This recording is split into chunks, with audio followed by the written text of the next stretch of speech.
Hello, today I am here with my prosthetist, Rick Myers at Southern California Prosthetics, to talk about an issue that I read a lot about on Facebook, amputees. A little background about Rick. He is the founder of Freedom Innovations and then left that to help amputees. You can elaborate on that a little more if you'd like. Yeah, and then after leaving that, went back to prosthetic school and then founded in 2009 Southern California Prosthetics. Cool. Yeah, and so my journey when I became an amputee, I went to a prosthetic clinic that was recommended to me by the government of Guam, and they only focused on below-the-knee amputees, and so they really had no idea what to do with me. But I didn't know any better, so I just went there, and so that's why I'm making this video today, to talk with Rick about helping amputees select a prosthetist, because I read this a lot on the Facebook amputee groups. How do I find a prosthetist? So, Rick, how do I select a prosthetist for my legs? So without sounding too self-serving, because as a prosthetist, I'm actually in the business of taking care of amputees. I think you really have to look at several things. First of all, there's new amputees have different needs than experienced or amputees that have been for about a year or two amputees. And then also, amputees that are elderly have very different needs than amputees that are young and very active. And by young doesn't, that can be 50s and 60s. It's typically defined more by activity level than it is actually by age. Okay. So, as a new amputee, I think that one of the most important things that you can find in a prosthetic shop, that you can look for in a prosthetic shop, is a prosthetist that you can relate to, that you can get along with, that also has the experience of working with amputees that are similar to you, so that they are able to effectively fit you in a way that will benefit you as a new amputee. Okay.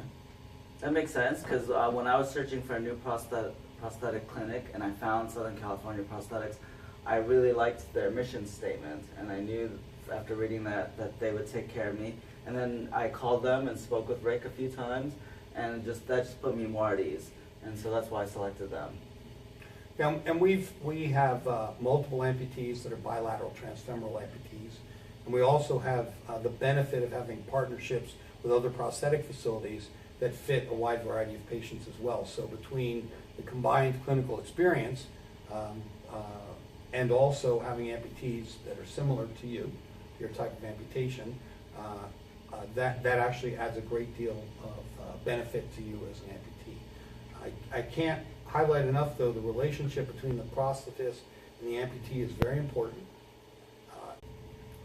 So the probability of success of seeing someone who is your level of amputation is much greater with a prosthetist who has seen those types. So I always recommend with amputees that they ask their prospective prosthetist, could they talk with someone who that prosthetist has treated and fitted that is similar type of amputation, similar level of amputation, similar age and activity level, and typically also similar sex, because all of those things greatly matter in terms of the fit and the outcome of the prosthetic fit.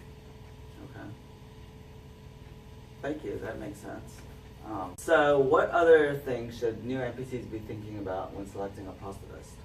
I think a very important aspect for new amputees to be thinking about is creating a list and interviewing the prosthetist just like they would any other very important purchase that they're going to do.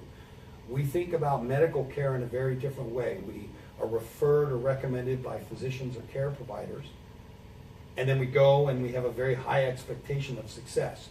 The level of skill and the level of quality in prosthetics varies widely in different practices. There are a few states in the United States that actually have regulations relative to prosthetics, and so education levels can vary widely.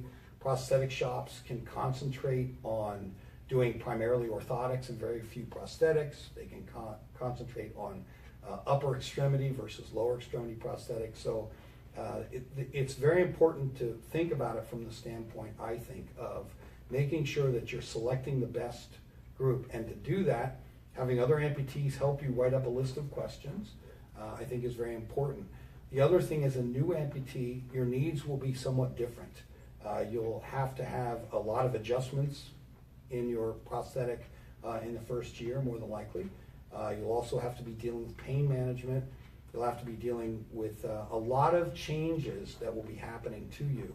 As such, you want to also find a prosthetic clinic or set of prosthetic clinics that are very adaptable, that can work with you, that will come to you when necessary if you're in the hospital or the rehab center, that can get your prosthetics made or adjusted pretty quickly, that are good in terms of processing paperwork, all of those things, so that you can make sure that your experience as you adapt and evolve in your first year are the most positive for you. Okay. And how about existing amputees that have moved to a new place or are unhappy with their current prosthetic clinic? How would you recommend they go about finding a new place? I think there are many overlaps between new amputees and existing amputees in terms of finding a prosthetic shop. So I think one of the things that I always recommend in terms of trying to talk to amputees at that clinic that are similar in your level of amputation and your activity level and age and in your particular sex, I think are very important to do. And if your prosthetist can provide, 2 or 3 people that fit into those categories, I've found that very few times will amputees be disingenuous with other amputees. They'll usually tell them the truth and tell them whether or not it's been a good experience or if it's whatever it is. So I think that's a very important thing to do. The second thing I think is also reading online, asking other amputees online about experiences, I think is very important. A lot of times you're restricted just geographically. If you live in locations where there are very few prosthetic shops, your options may be very limited. And so you may want to join the group of amputees that chooses to travel to go to clinics that are more well-known, that people travel around to do. And if that's the case, you want to also make sure that that will work for you and that clinic is used to doing and accommodating that type of prosthetic fit, because it's a very different fit than if you're just going in, once a week for an hour over multiple weeks, or if you're getting adjustments over the following months. You need to have something that can respond and adapt fairly quickly. That's a good point that you bring up about people that travel for prosthetic care. I used to do that when I was living on Guam. My first prosthetist was located in Hawaii, and they visited the island of Guam every 3 months, which as an amputee, if you need an adjustment or something's bothering you, every 3 months won't do. So that's why I searched for Southern California Prosthetics and made the journey two or three times before I decided to move back to California, and it was worth the journey. Thank you. Yeah, I think that what's most important in terms of for all amputees to be thinking about is just make sure that you're comfortable with the process that you're working with. I think that's very important.